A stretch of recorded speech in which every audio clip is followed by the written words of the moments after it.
Hey guys, thanks for joining us again. We'll just give it a few minutes again, perhaps until 5 past to get started.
Hey guys, thanks for joining us. As I said, we'll wait till about 5 past for to get started.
Um, cool, let's get started. Thank you for everyone for joining us on Friday evening. The weather's been really nice last couple of days, and over the last week, the team have been working hard, even though it may have been a bit quiet on Slack from us, solely because we've been focused on sorting out the issues which we mentioned in the last week's call, and with regarding to the CE, and Annie will be updating you guys on a second on what we've been doing and what we potentially be doing. Adam is going to be speaking to you about filament and what was happening with IGUS over the last week, and then after that we'll sum it up and we'll answer a few questions. So without delaying, Annie, mate, over to you about the CE stuff, please. Right, yeah, thanks, Jake. So, a lot of people were sending us a BSI document and some EU 2020-405 or some other complicatedly named document. But if I just break it down to the very basics, what we've learned from last week is that there are two arms of BSI. So there's the arm of BSI that does they lay out the specifications, and they're sort of the ones that they're the main body that decides everything. And there are then these other testing bodies, such as like SATRA and like Intertech that we've talked to. And BSI also acts as a testing body. Now, the document that we've been sent out by you guys on Slack and what we found, it's from BSI stating that they have altered the specification, or rather, they're sort of only paying attention to the most key parts of the specification. And that's the BSI testing house that have said that, not the main body. So because of that, only BSI are the ones right now who are guaranteeing that they can get any 3D printed visor through CE. And so what we're doing now is we're waiting on our test certificates from SATRA. And then the next stage from that is we would then go to BSI and pay for starting a type approval. And then from that point, it then goes into making a technical document and gathering all the spec sheets from all the filament manufacturers, which we're in the process of doing now. And yeah, so as it stands right now, we've got a clear pathway which we're confident that we can take. And now we're just deciding the best way of doing that and the best way going forward. If that's sort of the bulk of it right now. But later on, when everyone else has done their shtick, if you guys have any questions, you can just lay that in the chat here. I think who's next? Yeah, cheers, Annie, for that. I think what I've been doing personally is one of the things is I drove to SATRA. I think it was on yesterday or the day before, I can't remember, and drove there to deliver new shields and new parts for the retest. As you guys are aware, we failed on the aspect, and that's when I was speaking to the guys at SATRA, and they are firmly not budging on the guidance from the BSI document, and we've asked them why, and it's because each test house takes on their own responsibility for approving anything, not just PPE. And BSI is taking on responsibility, and SATRA is not, and that's something we can't change. And I went to SATRA and I asked them to address this, but that was something they stood fast on. And RS Components has also been in contact with SATRA about the same issue, and they're also very stood fast on that. On the other arm, just before we go on to speaking with Adam, we've also had a lot of calls with RS Components, IGUS, spoke to Biobox today as well, Med Supply, about the potential, what we've been doing, how they're helping us, as in RS has kindly offered to help us with potential compliance documents if we go down that route, and we're speaking to them about other options, about literally about everything we're doing. They all know, and we're just working together, working together as one to try and find the best solution. So, Adam, mate, can you talk about your stuff? Yeah, not a problem. So, if we start off with the IGUS and the parts which are getting delivered into them. So, the IGUS backlog has been cleared to the best of my knowledge. I understand obviously there's still some people out there saying obviously the parts haven't been physically received yet. Unfortunately, I don't have a direct answer to that. We've spoken to all the relevant people. GAP said that they've shipped all the parts, and IGUS have booked them all in. There was a couple of orders at the end of the day which did go a little bit awry and a bit missing, which I've sorted out. So unfortunately, any parts which haven't been booked in now at the moment are going to be put on hold until we kind of move forward with this and kind of work out exactly what the exact details of what we're going to do moving forwards. So with regards to the filament side of things, so yesterday my wife and myself, we packaged up, I think it was over 90, I think it was easily over 100 odd separate orders, easily clearing over 100 odd kilos worth of filament. So that all got shipped out today and collected by a rather annoyed DPD delivery driver today. Thank you very much to him for his understanding. So that's all been shipped out. I know there are still some orders on there that have come in since lunchtime today, since I topped up what went out today with the orders that I had until then. Currently got 16 separate orders. Bear in mind, every time you click the order button, that counts as far as I'm counting as orders. Even if you ordered 2 or 3 different colours, there'll be separate orders. So I have also added on there some more filament due to both mine and my wife's inability to count. Bear in mind that most filament is packaged and shipped generally around about 9 o'clock to midnight, depending on what time I get a chance to actually get down to the garage and package it up. So should have made a bit of a mistake in some counting. So that's been added on there. And also I've just added on some potluck colour choices as well. So with the potluck colour choices that you'll see, it's all RS Components supplied filament. It's potluck on colour, not on the weight, purely because we got a load of just mishmash of colours, but it was all kind of able to split it up into weight and that. So anybody that orders filament now, it won't be shipped over the weekend. It will be shipped on Monday. I'll package it up on Monday and it'll get shipped on Tuesday to you guys. As I said before, filament is on a first come, first served basis.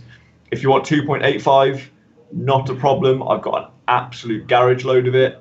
I reckon I've easily got over 200 odd rolls of it without even looking at the stats. By all means, order 2.85. It's there. Crack on. Plenty of choice. 1.75, unfortunately, I think the only choices left now are the potluck spools. Yeah. So unfortunately, once that's gone, that's it. We are then out of filament for the time being. Actually, moving forward, potentially we can look at other options, whatever else going from there. But I make absolutely zero promises on that. And again, if you have any issues or anything, by send me a message on Slack, and I'll try and deal with any orders that have gone missing or anything like that as well. Jay? Cool. Cheers, Adam. There's nothing much more for me to say, to be honest. So we'll just move to some Q&A unless any of the admins on the call has anything else to say before we move on. Cool. I'll take that as a no. Oh, go on, Annie. Yeah, no, I just wanted to answer Duncan Pope's question. Cool. Before we sort of lost it, because I forgot to clarify this when I spoke. So he asked, why did you not withhold payment and change test house then? So how this test actually works is, with any product, is you pay for tests and they test against the specification or the list of requirements for that particular product. And then they basically just say, they give you the certificate, they're saying, yep, pass, pass, pass, fail, pass, whatever happens with your test. So that in itself doesn't actually mean anything. You just have some past test certificates. In order for something to get CE marked, you then need to compile a technical document with like approved packaging, approved manuals, and then demonstrate you have some form of serial numbering or back tracing ability, and you have to have the spec sheets of the original like raw materials. So for us, it would be the filament. But so what, we haven't actually lost anything by going to SATRA for the test and BSI for the end approval. In fact, we're actually benefited by having this option now, because the SATRA are giving a massive lead time on anything to do with PPE and type approvals right now, on top of the fact that they're sort of just not even agreeing to budge on this. Like, and even if we had gone with them and agreed to and tried to withhold payment, they've got about like hundreds of guys trying to get approved for something that this isn't going to touch them, this isn't going to bother them that much. And overall, they'd rather just not take the risk on something just for the sake of the £1,000 that they get. So hopefully that clears up the whole process for you. Okay, awesome. Let's just answer some questions then.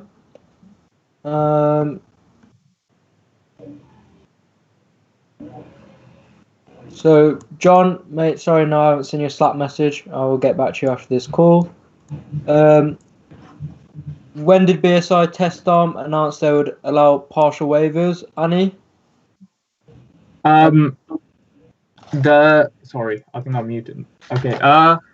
I don't actually know that answer, to be honest. The problem with all of these documents and all of the government documents is that they aren't announced anywhere. They're sort of just put online, and someone sort of just notices them and then like alerts everybody else. So in that sense, and the thing is with this one, no one even had any reason to try and look for that guidance until the main government letter came out. So that's why if there's been a time delay between us seeing it and it coming out, that's the reason for that. But yeah, as I said, no one announces these things, so it's sort of up to everyone to just keep looking for them. Cool. Duncan Pope, why do you not withhold payment? I think Annie's answered your question. John, I think Annie's answered your question as well. Simon, so if Satcher not misled you in performing a test that I said will not conduct. They never said that they wouldn't conduct the test. It was just seen as it wouldn't be valid for foreseeable use. Annie, so basically in terms of that, we always knew that they would test for, like, when you pay them for testing, you pay them for testing against a specific set of requirements. So we knew that they test it. We knew that it would fail it, obviously. But the thing that they've gone back on, in light of this government guidance, is that whatever they said that they'd overlook, they aren't overlooking anymore. That's basically it. Yeah. Cheers. God, John, mate, I don't know the answer to that one. Sorry. Duncan, what happened to my parts that I sent? I'm not sure if maybe we wouldn't be able to tell from just that. Maybe add more with a little bit more information. Yes, sorry, I was actually looking at your orders earlier. Give me 1 second. I think I've actually got a message here from you.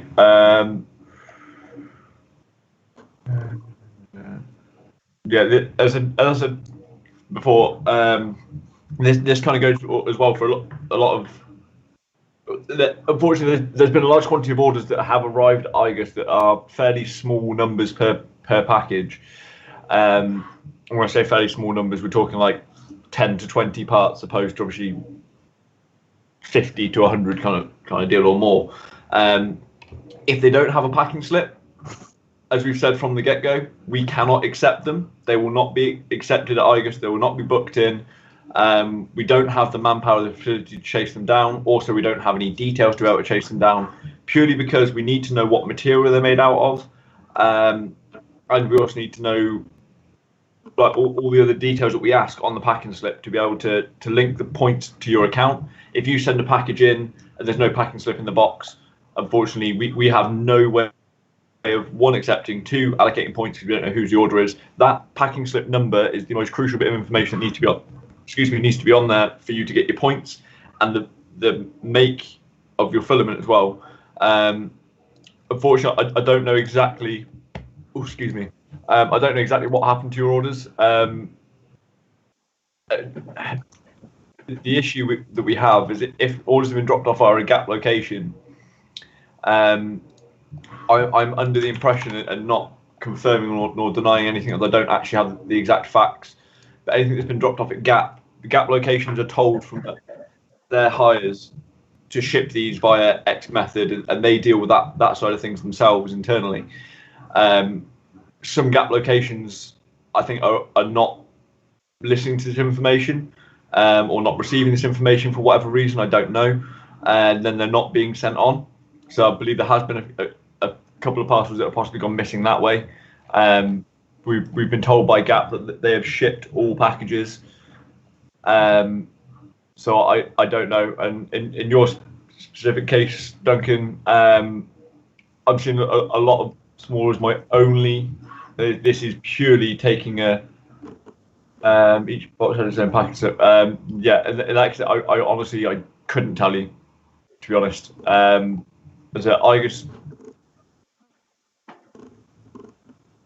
it's pretty limited. We don't have in-depth tracking of the delivery process of each and every individual buy box ticket we make. We don't have access to their delivery tracker because we're going backwards through the system and returns aren't tracked the same as deliveries are tracked to the box. So it literally is, as soon as you put the order in, it's in transit, and as soon as IGAS book it in, it's delivered. We don't have any method of tracking it in between. As I said, IGAS have said to me that all orders have been booked in. I only have the information I get told. Obviously, I can only ask the question so many times if orders get delivered late or if somehow they get lost in transit, whatever. That unfortunately, there's not a lot I can do about that. But we're looking at your specific case. There is a lot of separate orders here that, as unfortunately, I wouldn't be able to tell you, unfortunately.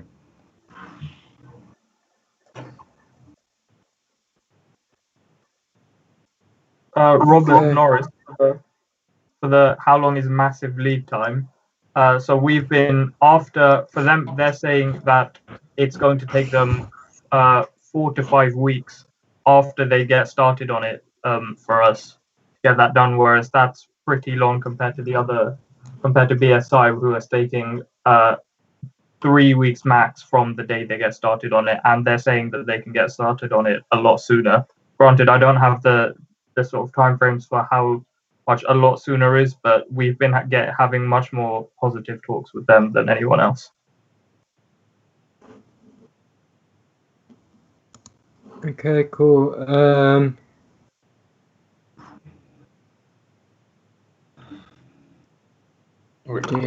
So I've seen a lot of refer to deliveries that have been sent in. So unfortunately, with Gap, this was one of the other issues that we were trying to deal with by phasing out Gap as well. With Buy Box, we have a lot better information chain. So to give you an understanding of how the process works, obviously these are agreed with. Yeah, so these are agreed obviously with the appropriate partners. Sorry, 1 second. Duncan, you might be getting. Sorry, there we go. Right, so yeah, so with Gap, basically you put in your donation for Gap and obviously pick your Gap location. You then go to the Gap location. That Gap location has then been told to fill in a form to tell us that the part's been dropped off by yourselves. If Gap locations don't do that, we then don't tell the other arm of Gap. For some reason, we've had to deal with the email situation between them. I don't fully understand why. I just put the process in place. So we then tell them to, right, this package has been dropped off. It needs to be moved. If that location doesn't fill in that form, nobody knows the package is there. It's not going to get picked up. Once that form's been filled in, we tell them. They then arrange for transportation. Is how that's meant to work. That then gets transported to IGAS. IGAS book it in. Job done. With Buy Box, you put it in the locker at some ungodly hour in the morning. Buy Box will go pick it up, and then they'll deliver it to IGAS that afternoon, the following day, depending on their capabilities to do that and where it's come from. So.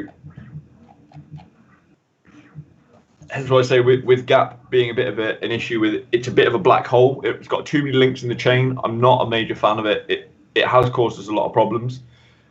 And unfortunately, there is no way of us fixing that apart from going around manually every single Gap location, physically going there and seeing if they've got parts sat there, which unfortunately we don't have anywhere near the ability to do that. And again, Lewis said about Gap locations again. I don't unfortunately have any way of specifically prodding the Gap locations because we don't have contact with the Gap locations. We have a central point of contact with Gap. We speak to them. They then pass that information down and say all the correct things for to the correct locations and what they need to do. And unfortunately, I don't have that level of contact with them, and quite frankly, I wouldn't want to have that level of contact with them, as there is 88 different locations I then have to speak to, and already I have far too many people I have to talk to in a day. So I would have no time. I'd be permanently just chasing up gap locations. Louis, why don't you go cycle to the Manchester Gap location and give them a prod for us?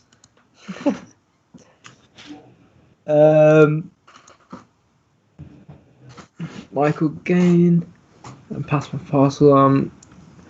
James Lang, 3D Crowd. I have spoken to Andrew from 3D Crowd. I'm under the impression that they don't want to work together, and I'm also not for any reason in particular to do with us or anyone. They've delivered a lot, and they're considering. I think they're considering on winding down or change or sticking with what they've got. But I have spoken to Andrew, and the dialogue is open with 3D Crowd at the moment to see how we best move forwards. But that's something which is still undergoing discussion, but there's no updates from there.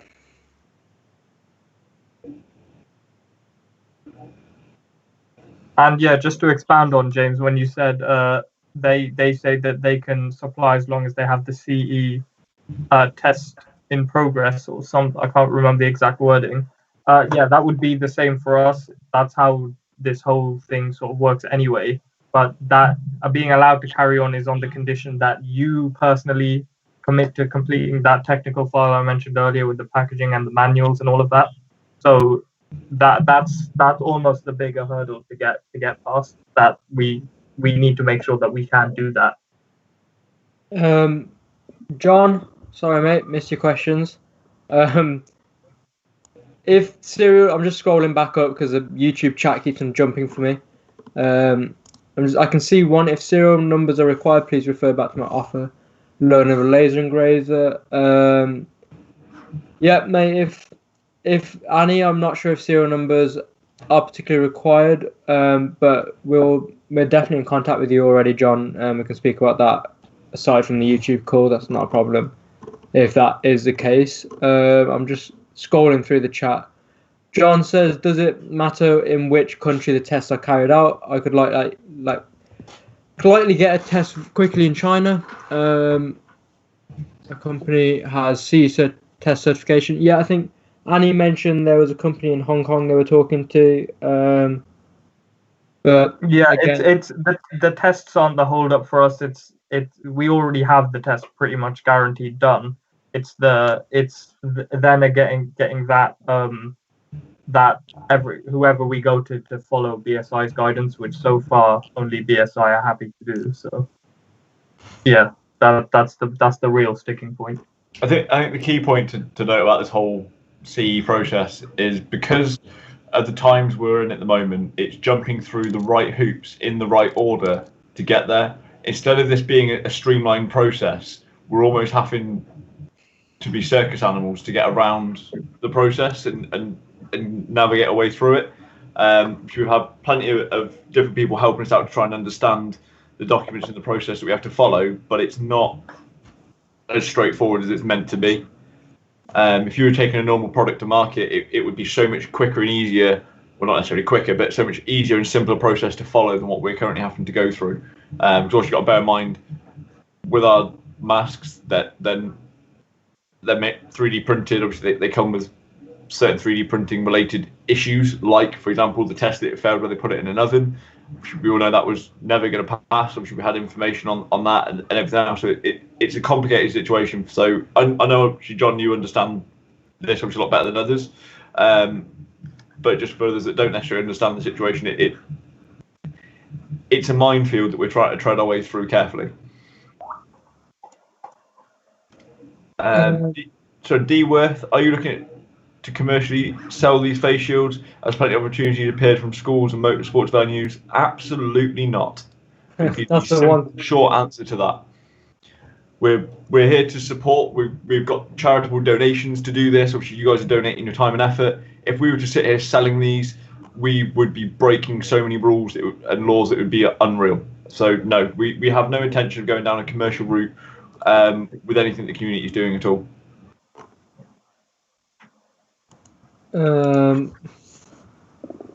James, yeah, no, mate.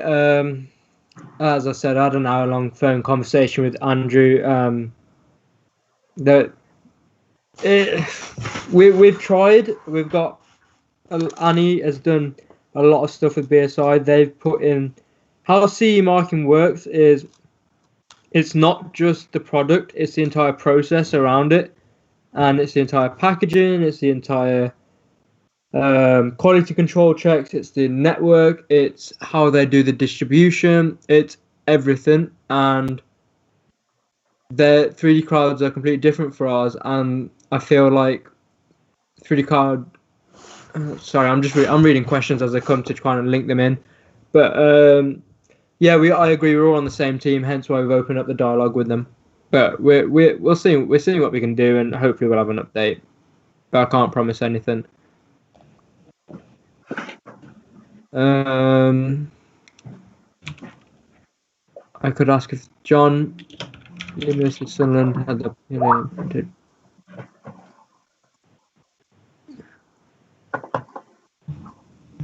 Even BSIC doesn't not allow. Okay.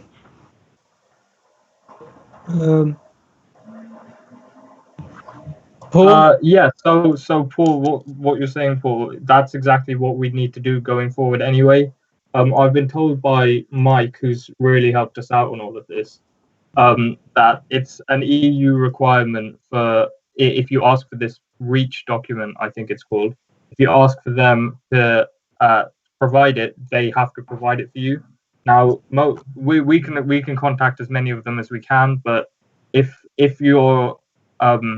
you've got this new filament or whatever that isn't on the website already, then if you can find that and just link it to us, that would really help us out. But again, we'll put a system in place for all of that if we start back up.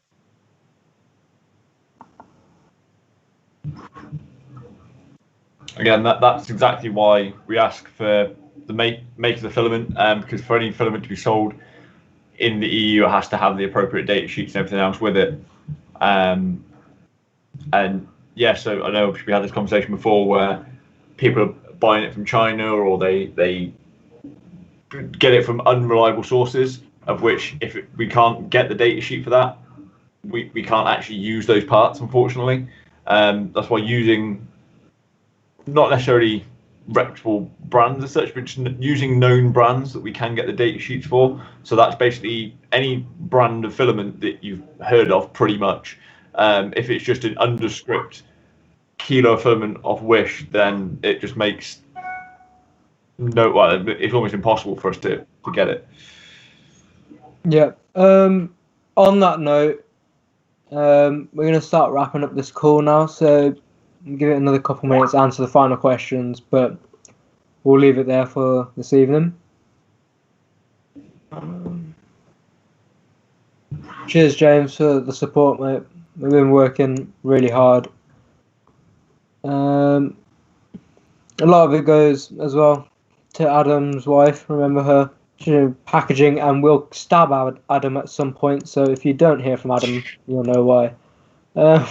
She's one very unhappy lady. The amount of hours she's also put into this. Also, some of you guys that have been sending me messages, if I've been too busy, she's also been replying to you guys on my behalf. So it's a lot of work we all have to put in here. Yeah. Keep this going and keep this alive. So just to make you guys all aware, because of this week I know we've not spoken much on Slack. That is purely because in the background we've been screwing away, finding out all the necessary information, doing all the necessary stuff that we need to do. If you have any issues or anything like that, by all means send them in to us, and we'll get back to you as soon as we can. But I think we are looking at taking this weekend a little bit lighter and having some time away to kind of decompress. Because a lot of us are getting to the point of almost burnout from the amount of hours and time we put into this. Every time we think we're going to get a bit of a break, something else lands on the plate, and then we end up not getting time to ourselves to spend with wives and kids and whatever else. Yeah, on that, I want to say also huge thank you to those who aren't in the call as well at the moment, like Verdun, Phil, huge thank you, mate. And his wife's been putting up with a lot of our, well, I can't say the swear word, I'm live, but you know. And everyone else, Alfie, sitting there quiet, coding away. But yeah, couldn't have done it without the team, and couldn't have done it without you guys in the community. Yeah. Anything else, guys, from the admin team, or should we wrap it up now and go have a beer? I think that's everything. Yeah. Oh, was there a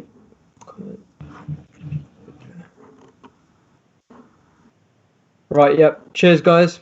That'll be it. Thanks for the call. Speak soon. Speak soon. Bye.